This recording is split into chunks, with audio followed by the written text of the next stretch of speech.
Saudara-saudari sekalian, apa yang dapat dikatakan tentang orang yang baru lahir, seperti Yohanes yang kita rayakan hari ini?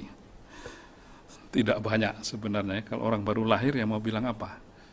Selain peristiwa-peristiwa khusus yang menyertainya, atau bahwa nanti dikatakan bahwa anak itu bertambah besar dan makin kuat rohnya. Maka saya kira baik juga untuk perayaan hari ini lebih merenungkan dalam keluarga macam apa Yohanes lahir, atau dalam lingkungan macam apa Yohanes Pembaptis lahir sehingga nanti dia bisa bertambah besar dan makin kuat rohnya. Dan memang ternyata Yohanes Pembaptis lahir dalam keluarga atau lingkungan yang khusus. Dalam lingkungan yang secara umum disebut kaum Anawim atau sisa Israel yang sangat penting.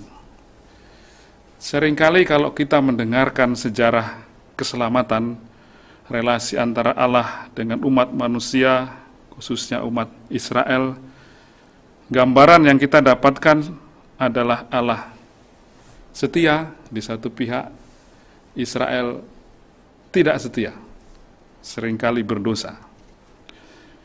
Tidak keliru 100% gambaran itu, tapi juga tidak persis tepat karena itulah tadi ya. Dalam kitab suci kita ternyata menemukan kelompok kecil, kadang disebut sisa Israel yang namanya Anawim.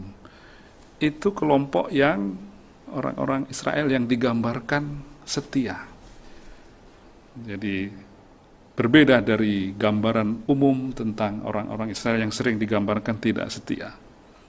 Anawim adalah sekelompok kecil orang Israel yang tetap setia pada panggilan Allah. Lukisannya paling bagus kita temukan dalam Nabi Zefanya. Dikatakan demikian, bahwa di antara umat manusia itu, Aku akan menyingkirkan daripadamu orang-orangmu yang ria congkak.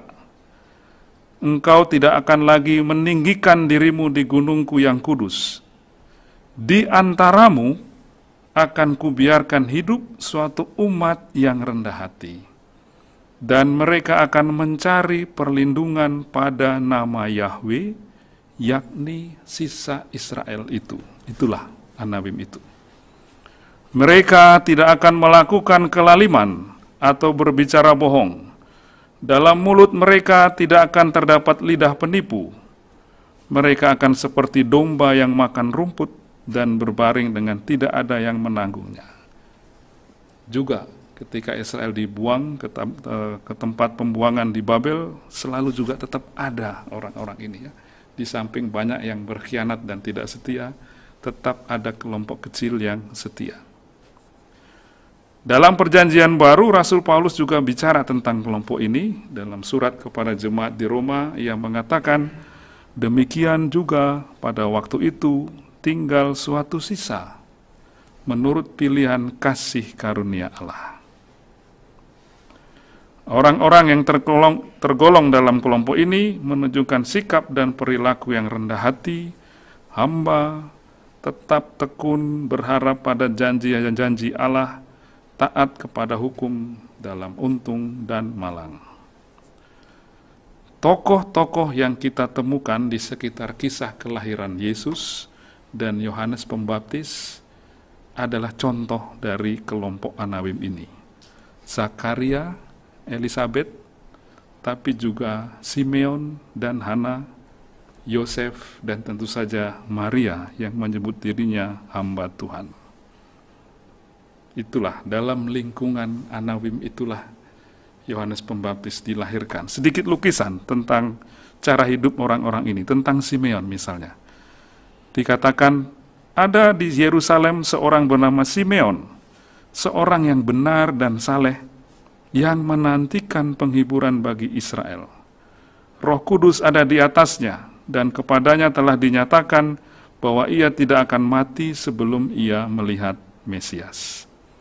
Dari dia kita mewarisi kidung Simeon yang selalu dinyanyikan untuk kompletorium atau ibadat penutup.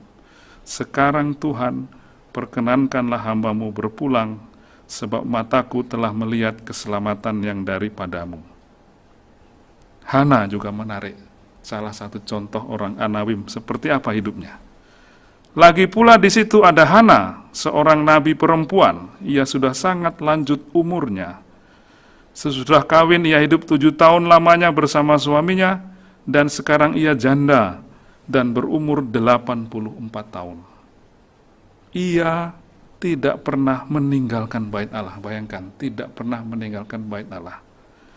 Dan siang malam beribadah dengan berpuasa dan berdoa. Itulah orang Anawim. Demikian juga dengan Sakaria dan Elisabet, orang tua Yohanes Pembaptis. Sakaria, imam dari rombongan Abia, istrinya berasal dari keturunan Harun, namanya Elisabet. Dalam Injil Lukas dikatakan keduanya adalah benar di hadapan Allah dan hidup menurut segala perintah dan ketetapan Tuhan dengan tidak bercacat. Dalam Injil kita mendengarkan ketaatan mereka berdua untuk tetap memberi nama Yohanes dan bukan Sakarias pada anak mereka. Dari Sakaria kita mewarisi kidung pujian yang didaraskan setiap pagi dalam ibadat harian. Dari Elisabet kita mewarisi salamnya kepada Maria yang menjadi bagian awal dari doa salam Maria. Diberkatilah engkau di antara semua perempuan dan diberkatilah buah rahimmu.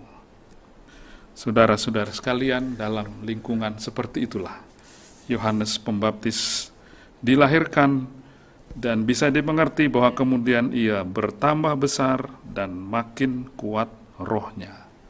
Ia hidup dalam lingkungan Anawim, orang-orang yang setia mengandalkan Allah.